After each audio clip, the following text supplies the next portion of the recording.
Well, US President Donald Trump was understandably triumphant when he announced on Truth Social the other day that a ceasefire had been reached between Israel and Iran. The ceasefire was, of course, the result of a bombing raid over Iran involving tens of billions of dollars worth of US Air Force equipment and US service personnel. It could have gone terribly wrong, but it didn't, so Trump was understandably upbeat when he made the announcement. But buried in that post was another message that I think is far more important, certainly more relevant in places like Australia. The message that I'm referring to is this: God bless Israel, God bless Iran, God bless the Middle East, God bless the United States of America, and God bless the world. Well, Donald Trump has mocked adversaries for doing far less than what the mullahs had done to him in the 2 weeks preceding that post. They had declined an invitation to reach a negotiated settlement, and then they had been utterly humiliated by a bombing raid over their country. So why did Trump resist the temptation to rub some humorous salt into the wounds? Well, he wisely chose the more diplomatic route, and in that he announced that Iran, Israel and the United States are essentially equal under God. God bless them all. He was saying that all nations and all people are equal, that they all have their own cultures, their own systems of government, their own histories, and they all deserve respect. Well, he wasn't the only person showing his respect for Iran on the weekend. Here's some more people demonstrating their devotion to Iran.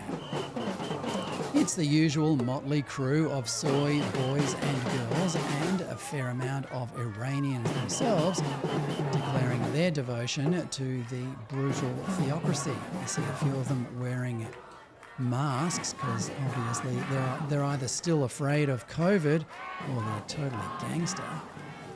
But not exactly the kind of people that you would want fighting to defend your country, but here they are anyway, expressing their profound devotion to Iran's sovereignty. Well, my message to any of the Iranians in that protest march, and anyone who joined any of those marches all across the West on the weekend, is this: if you love Iran that much, why don't you move there? You obviously have no respect for the freedom of the West. You have no admiration for its military might or its desire to help people around the world achieve the same level of freedom that you have right now. If your devotion to a brutal theocracy in the Middle East is that strong that you would march in the streets yelling slogans about it, then go and live there. There is an upside, of course. Iran is Persia, home of a 3,000-year-old civilization. It has the kind of sophisticated history that we in Australia can only dream about.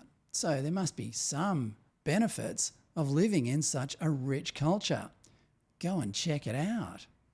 But of course, nobody will, none of these people will, because they love the prosperity and freedom of the West too much, no matter how much they profess some sort of devotion to a brutal theocracy on the other side of the world. This brings us to the issue that we really need to talk about. It's immigration. The West has developed an infatuation with immigration over the past few decades, raising the idea of migrants moving from third world countries to the developed West to the level of some sort of reverence that somehow migrants are even better than the people who helped build the host country that they've moved to. Of course, we are reminded about this every day from our politicians and in the media and in big business, that diversity is our strength. Well, the evidence says otherwise. In Australia here, we've got gangs of African youths running around stabbing each other with machetes. We've got gang rapes happening, not quite yet at the same level as they do in Britain, But these gang rapes seem to happen in areas where Islamic communities tend to exist. Same applies to organised crime gangs. But there are other subtle ways that multiculturalism causes despondency among people who love the host country.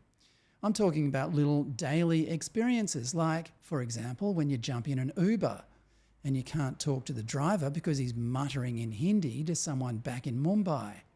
Or just being in a public place and not being able to understand a public announcement because the person speaking has an impenetrable foreign accent. Or how about just walking into a corner store like a 7-Eleven and not being able to exchange a little bit of banter with the guy behind the counter about your team losing the game last night? For years we've been told that wanting to live in a society where collective experiences and collective memories enabled spontaneous banter between strangers is a racist thing. But it's not. Everyone wants to live in a society of high trust and commitment to each other. This is, in fact, a founding principle of Christianity. Edward Feser, a Catholic academic from the United States, recently wrote a book called All One in Christ, a Catholic critique of racism and critical race theory. In it, he says that it's actually okay to love your own culture. Well, who knew? He also says, according to Catholic doctrine, migrants have an obligation to assimilate into the culture, into the society that has adopted them and let them in, and that a rich country only has an obligation to take in as many migrants as is feasible without damaging its own culture. Our obsession with immigration has overridden these principles. They are the principles of a society that will survive. And if we don't reacquaint ourselves with those principles, we will lose our country. If you want to read more, check out my story on Substack, All Roads Lead to Home.